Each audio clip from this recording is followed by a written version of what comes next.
গোয়েন্দা শাখা কর্তৃক একটি একনলা বন্দুক, একটি দেশীয় রাইফেল এবং ৬টি অন শুটার গান এবং একটি মাইক্রোবাস উদ্ধার সহ দুজন আসামি গ্রেপ্তার। গত ২/৫/২৫ তারিখ বিকাল ৪টার দিকে বিশ্বস্ত সূত্রে আমরা জানতে পারি কক্সবাজার জেলার মহেশখালী থানার শাপলাপুর থানা এলাকা থেকে কিছু দেশীয় আগ্নেয়াস্ত্র সহ কিছু দুষ্কৃতিকারী চট্টগ্রাম শহরের উদ্দেশ্যে রওনা হয়েছে বলে এরকম একটা সংবাদ পাই। তাৎক্ষণিকভাবে বিষয়টি চট্টগ্রাম জেলার মাননীয় পুলিশ সুপার জনাব মোহাম্মদ সাইফুল ইসলাম শান্তু বিপিএম বার মহোদয়কে অবহিত করলে তিনি আমাদেরকে এই অস্ত্র উদ্ধারের জন্য বিশেষভাবে নির্দেশনা প্রদান করেন এবং আমাদের যে থানা এলাকাগুলো রয়েছে বিশেষ করে সীতাকুণ্ড, চন্দনাইশ, সাতকানিয়া এবং বাঁশখালী এই যে থানা এলাকার রুট রয়েছে সেখানে আমরা ব্যাপক চেকপোস্ট শুরু করি। এক পর্যায়ে আমরা গভীর রাতে সীতাকুণ্ড থানার বাঁশবাড়িয়া থানা এলাকায় চেকপোস্ট করাকালীন একটি কালো মাইক্রোবাসকে যখন যমুনা ইলেকট্রনিক্স ঈদে ডাবল খুশি অফার সিজন 3 যে কোনো পণ্য কিনলেই পাচ্ছেন নিশ্চিত ঈদ উপহার সিগন্যাল দেওয়া হয়, তারা আমাদের সিগন্যাল ভায়োলেট করে বাম দিকে রাস্তায় নেমে যেতে শুরু করে।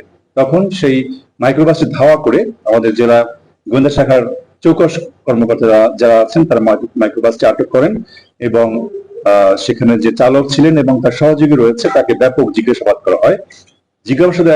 জিজ্ঞাসাবাদের এক পর্যায়ে তারা স্বীকার করেন যে তাদের মাইক্রোবাসের বিভিন্ন জায়গাতে সুকৌশলে কিছু দেশীয় আগ্নেয়াস্ত্র লুকানো রয়েছে। এরপর আমরা ব্যাপক তল্লাশি শুরু করি।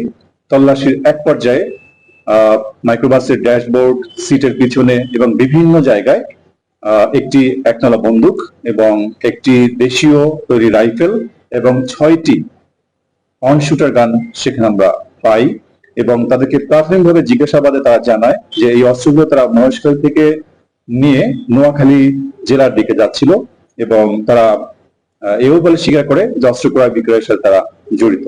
তাদেরকে নিয়মিত মামলায় গ্রেপ্তার করা হয়েছে এবং সীতাকুণ্ড থানায় মামলা রুজু করা হয়েছে।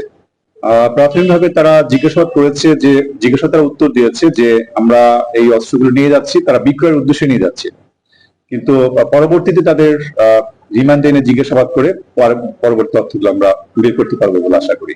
এখানকার সন্ত্রাসীদের যে প্রবণতাটা দেখা যাচ্ছে, তারা একটা ঘটনা ঘটিয়েই বিভিন্ন দুর্গম অঞ্চলে আশ্রয় গ্রহণ করছে। ইতিমধ্যে আমাদের যে কার্যক্রম ওই সকল অঞ্চল থেকে কিভাবে অস্ত্র উদ্ধার করা যায় সেই সংক্রান্তে আমাদের গ্রাউন্ড ওয়ার্ক চলছে।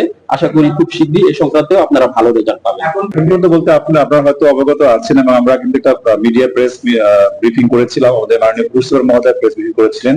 সেক্ষেত্রে মামুন নামে একজন সন্ত্রাসীকে আমরা গ্রেপ্তার করেছিলাম। সেখানে বিদেশি রাইফেল এবং আরো আগ্নেয়াস্ত্র গুলি সহ উদ্ধার হয়েছিল এবং পাশাপাশি আরো কয়েকটি অভিযানে রাউজানে কিন্তু অস্ত্র উদ্ধার হয়েছে এবং আমাদের পুলিশ সুপার মহোদয় ব্যাপারে অত্যন্ত তৎপর এবং আন্তরিক। তিনি যে কোনো মূল্য হোক চট্টগ্রামবাসী যাতে নির্বিঘ্নে নিশ্চিন্তে ঘুমাতে পারে সে ব্যবস্থা করার জন্য আমরা দিবারাত্রি কাজ করে যাচ্ছি।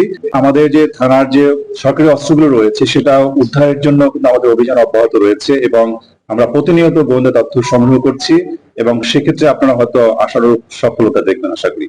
আপনাদের বলি, এটা একটা অস্ত্র উদ্ধার অভিযান পরিচালিত হয়েছে।